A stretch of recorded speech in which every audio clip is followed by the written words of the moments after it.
সীমানা পুনর্বিন্যাসের প্রতিবাদে ফরিদপুরে সড়ক রেলপথ অবরোধ, ঢাকার সাথে ২১ জেলার যোগাযোগ বিচ্ছিন্ন, চরম ভোগান্তি।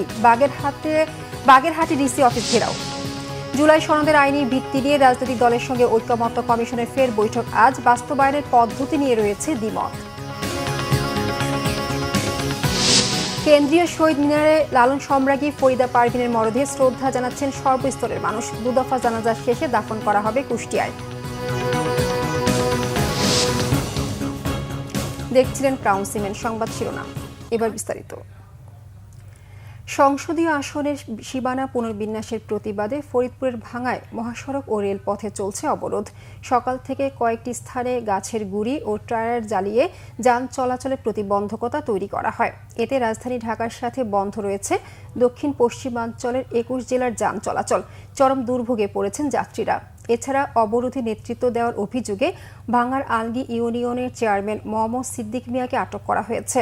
সম্প্রতি নির্বাচন কমিশন ঘোষিত সংসদীয় আসনের সীমানা পুনর্বিন্যাস সংক্রান্ত গেজেট বাতিলের দাবিতে পঞ্চম দিনের মতো এ অবরোধের ডাক দেওয়া হয়। এদিকে বাগেরহাটের ৪টি আসন পুনর্বহালের দাবিতে ডিসি অফিস ঘেরাও কর্মসূচি পালন করছে সর্বদলীয় নেতাকর্মীরা। সকাল থেকে জেলা প্রশাসকের কার্যালয় ও জেলা নির্বাচন অফিসের সামনে অবস্থান নিয়ে বিক্ষোভ করেন তারা। বক্তারা বলেন, দাবি না মানলে আইনি লড়াইয়ের পাশাপাশি জেলাটিতে কোনো নির্বাচন হতে দেওয়া হবে না। আগামীকাল থেকে ৩ দিনের হরতালের কর্মসূচি রয়েছে বলেও জানান তারা। বিভিন্ন রাজনৈতিক দলের সাথে আজ আবার বৈঠকে বসছে জাতীয় ঐকমত্য কমিশন। দুপুর ২:৩০টায় এ সংলাপে আমন্ত্রণ জানানো হয়েছে বিএনপি, জাতীয় নাগরিক পার্টি ও জামায়াতে ইসলামী সহ অন্যান্য রাজনৈতিক দলকে। আজকের বৈঠকে অংশ নিতে পারেন প্রধান উপদেষ্টা। এদিকে সংবিধান সংশোধন সংক্রান্ত প্রস্তাবে বড় ধরনের দ্বিমত নিয়েই জুলাই সনদের চূড়ান্ত কপি পাঠানো হয়েছে রাজনৈতিক দলগুলোর কাছে। সংবিধান সংশোধন নিয়ে ঐকমত্য কমিশনের ১৯টি বিষয়ের মধ্যে 10টিতেই রয়েছে ভিন্নমত। এছাড়া জুলাই সনদ বাস্তবায়নের পদ্ধতি নিয়েও ভিন্নমত রয়েছে প্রধান রাজনৈতিক দলগুলোর মধ্যে। তবে সনদের বিষয়গুলো আদালতে চ্যালেঞ্জ করা হবে না, এই অঙ্গীকার চায় ঐকমত্য কমিশন। কেন্দ্রীয় শহীদ মিনারের লালন সম্রাজ্ঞী খ্যাত সঙ্গীত শিল্পী ফরিদা পারভীনের মরদেহে শ্রদ্ধা জানাচ্ছেন সর্বস্তরের মানুষ। এরপর ঢাকা বিশ্ববিদ্যালয় মসজিদে প্রথম দফা জানাজা অনুষ্ঠিত হবে। মরদেহ কুষ্টিয়া নেওয়ার পর দ্বিতীয় দফা জানাজা শেষে বিকেলে পৌর কবরস্থানে দাফন করা হবে। শনিবার রাতে রাজধানীর একটি হাসপাতালে মারা যান কিংবদন্তি লোকসঙ্গীত শিল্পী ফরিদা পারভীন। তার মৃত্যুতে শোক জানিয়েছেন প্রধান উপদেষ্টা ডক্টর মোহাম্মদ ইউনূস, বিএনপির ভারপ্রাপ্ত চেয়ারম্যান তারেক রহমান ও দলের মহাসচিব মির্জা ফখরুল ইসলাম আলমগীর। রিপোর্ট করছেন ইমরুল কায়েস।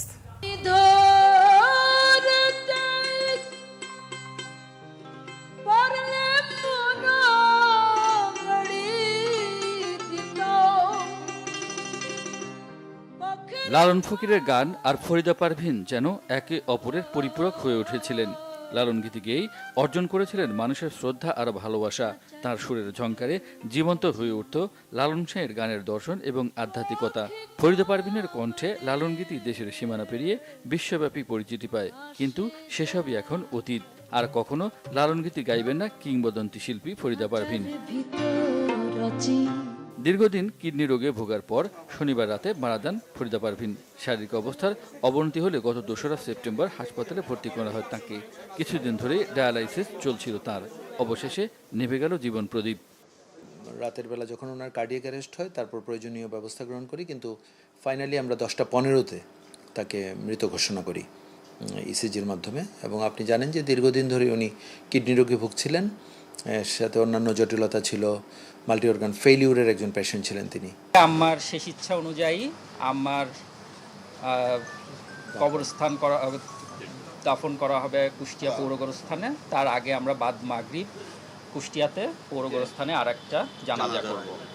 এটা আমাদের পারিবারিকভাবে এখনকার সিদ্ধান্ত। ফরিদা পারভীনের মৃত্যুতে শোকের ছায়া নেমে এসেছে শিল্পী ও তার ভক্ত সমাজে। এক নজরে দেখতে ও পরিবারকে সান্ত্বনা দিতে অনেকেই হাসপাতালে ভিড় করেন। লালন গীতিতে যে জনপ্রিয়তা তৈরি করেছিলেন, সেটা আসলে পুরো জায়গাটাই উনি শূন্য করে একসাথে ওনার নিজের সাথে নিয়ে চলে গেলেন।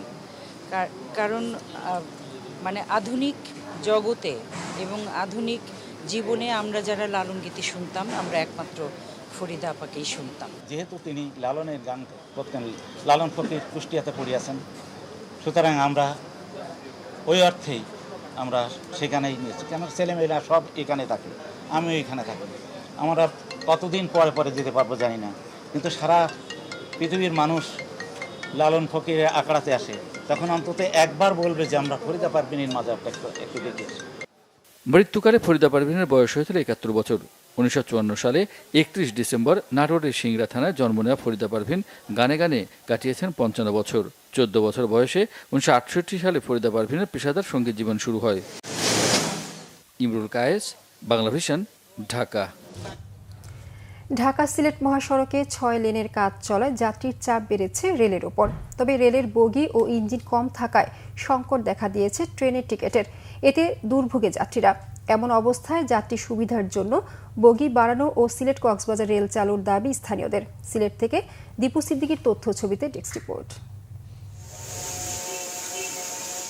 চলছে ঢাকা সিলেট মহাসড়কের ৬ লেনের কাজ।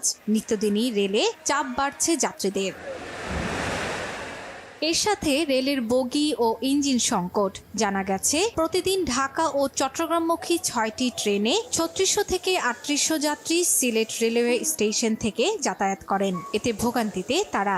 টিকিট কালোবাজারিয়ে ভরে গেছে, ভোগান্তির শেষ নেই। বিগত ৩০ বছরে এই সিলেট রেলওয়ে স্টেশনে সিলেট রেলের সাথে ভালো কোনো একটি ইঞ্জিন সংযুক্ত হয় নাই। যেগুলি ট্রেন দেওয়ার কথা ছিল সেগুলি অতি তাড়াতাড়ি সেগুলি চালু করার দাবি জানাচ্ছি। সার্ভার জটিলতায় অনলাইনে টিকিট কাটা যায় না, কাউন্টারেও টিকিট মিলছে না, এমন অভিযোগ যাত্রীদের। বর্তমানে ঢাকা সিলেট রুটে মাত্র 4টি আন্তনগর ট্রেন চলাচল করছে। সিলেট চট্টগ্রাম রুটে চলছে 2টি আন্তনগর ট্রেন। ফলে যাত্রী চাহিদা মেটাতে হিমশিম খাচ্ছে রেলওয়ে কর্তৃপক্ষ। এছাড়া বন্ধের পথে রয়েছে সিলেট থেকে ছেড়ে যাওয়া একমাত্র মেইল ট্রেন সুরমা মেইল। বাস্তবিক অর্থে আমরা ট্রেনের টিকিট পাই না। ট্রেনের টিকিট সিন্ডিকেটের কারণে আমরা আসলে টিকিটই পাই না, যেতে পারি না।